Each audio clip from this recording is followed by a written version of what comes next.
story about two persons. A mother and daughter arguing about height. What topic? Height. The topic is conventional expression.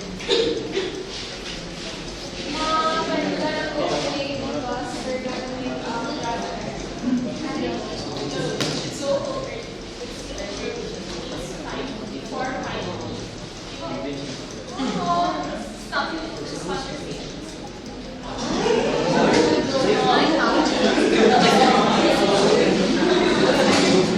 After class, Anyway, I think we have to do now. Finish all the projects before. I need this. Ay, mom won't. I have to.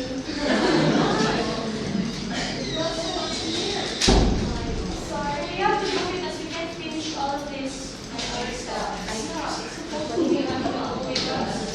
Okay, fine. My mom might do this time. Okay, let's go.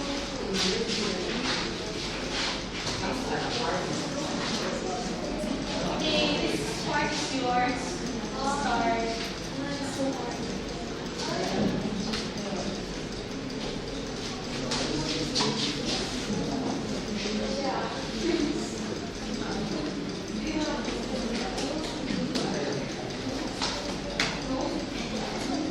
after 2 hours of working, her mom arrived very, very mad.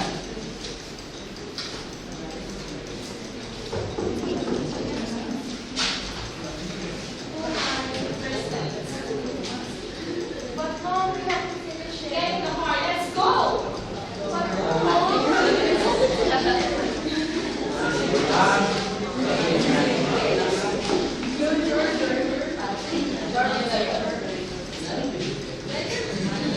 Pops, gising lang.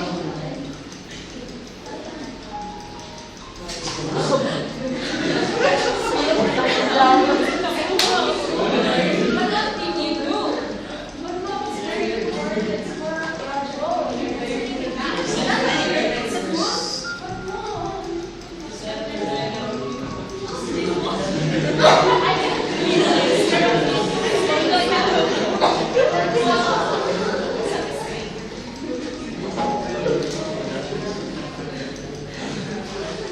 The story about Kirsten and her mother is about conventional expression. Kirsten and her family has rules. So Kirsten limits her ideas by not saying everything to her mom because her mom doesn't permit her say. Yeah, because in our culture, talking back to our parents is really wrong. Though we have reasons and though we have right reasons, we cannot answer that because it is not acceptable in our culture. So